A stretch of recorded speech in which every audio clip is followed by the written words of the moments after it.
guys, welcome back to the channel. Today is another video of how I traded SPY, my journey, episode 2. I've traded a few times, I just didn't record anything. I would say they're all losses. Today I also lost, but I won again today. But I actually won on a couple other ones, but nonetheless, I'll be showing you guys how I traded SPY today. It was a quick scalp, wasn't what I was expecting to happen.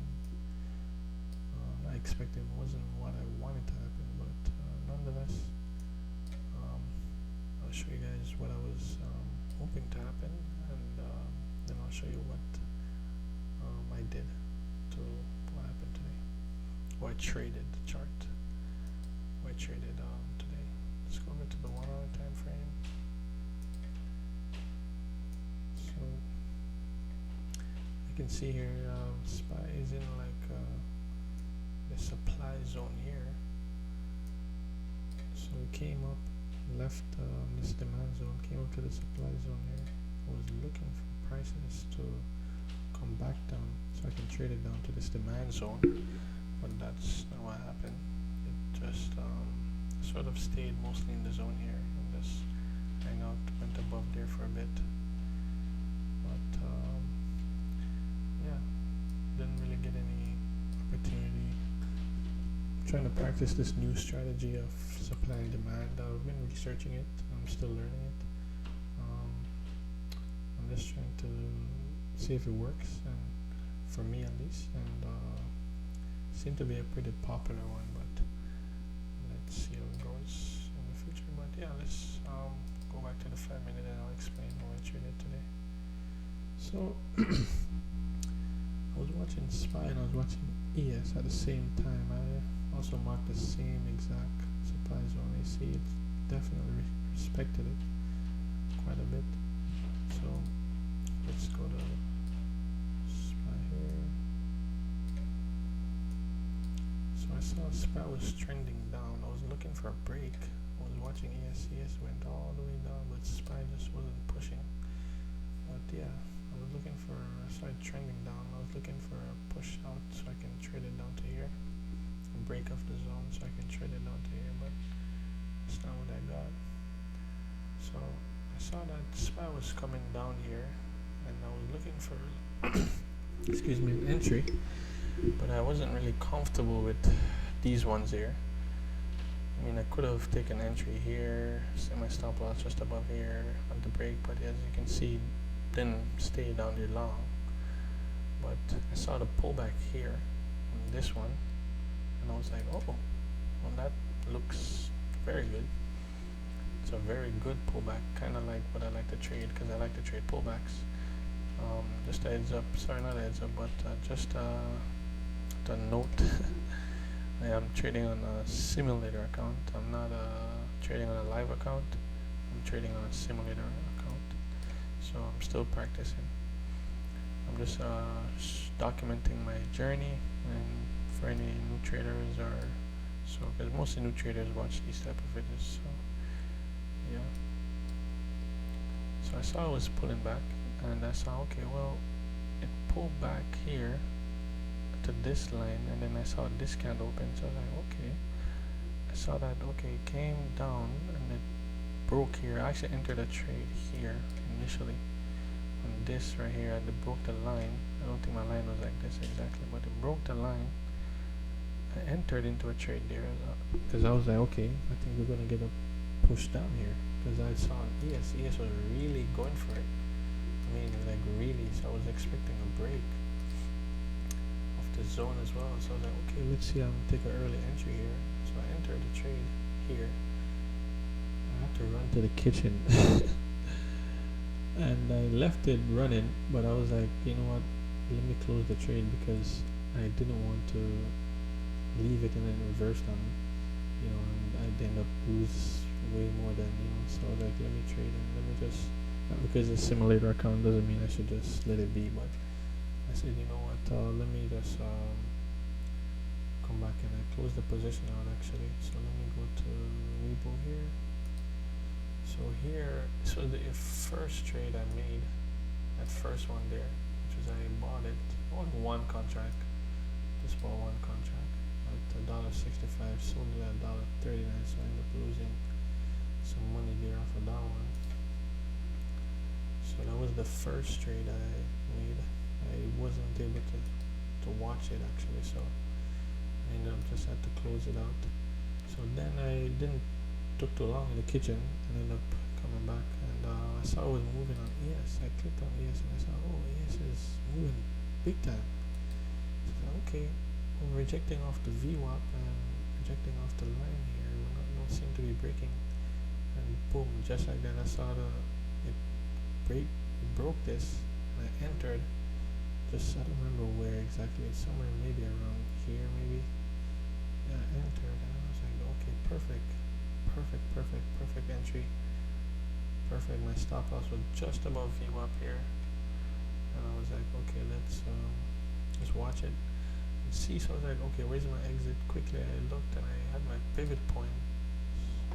I turned on the pivot points, and as you can see, there's one here and there's one here, but I closed it at the first pivot point right here at 5.40 and 20 cents. That's the first one I closed at. I saw SPY broke the first one and just went there and just bounced right back up.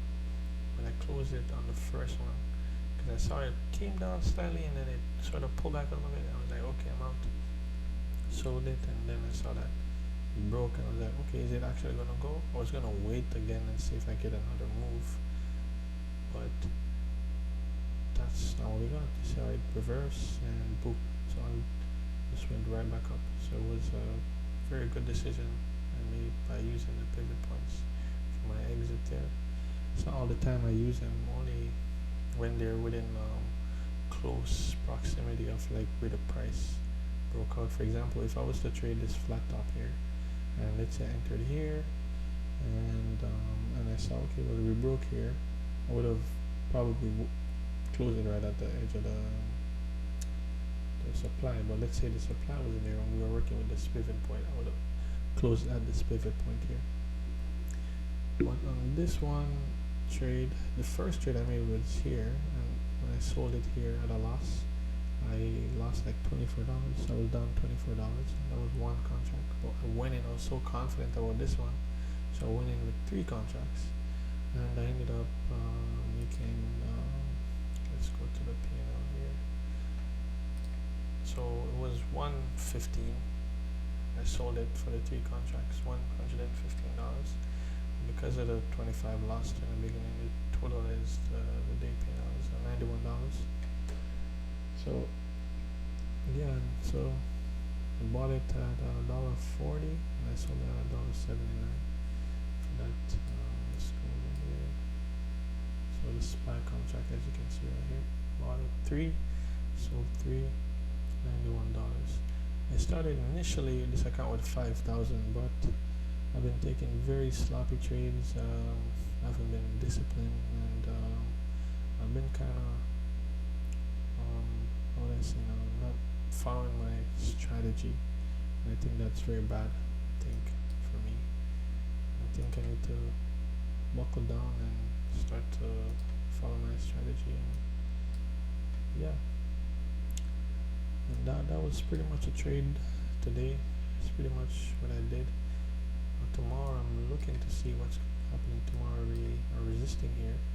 We might come down to the zone and break it and break out the zone and come back down here, or we might come down and go up again, or we'll see how we might even go up, come down and go up again to the next area here. So we'll see.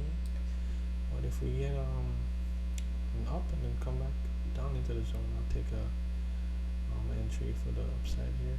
And if we do in the pre-market, let's say we enter the zone and we break out sort of like this here, I'll probably take an entry up there, depending on, well, if we break this level in pre-market, I'll probably take an entry for the upside and see. And if we don't break this level and we sort of tag around in this area here in pre-market, we break to the upside, depending on where we break, I might take a trade up to here and then see if we can break to the upside. We'll see. But yeah, pretty much a trade that we did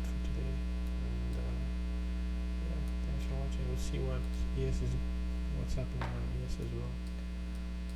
We'll see. I really thought it was gonna break through this area here, but it's not what happened. Sort of one of the head and shoulder happened over here. Smash down there. Well, let's see. We'll pull back up here. Consolidating. We'll see what happens tomorrow. See if we sell off or a buyer stepped in and go. But yeah, we'll see. Thanks for watching, guys. If you want me to upload more videos, just let me know, like these, my journey, things I'm learning, things I've learned, how I draw my zones. It seemed to be pretty accurate. I actually drew these zones on the 4-hour time frame. Let's go here quickly. I drew these zones on the 4-hour time frame. Yeah. Initially, I believe I had this one here initially. I don't remember. Maybe I was working with this one. I think I was working with this area here, where price kind of came down and shot up back.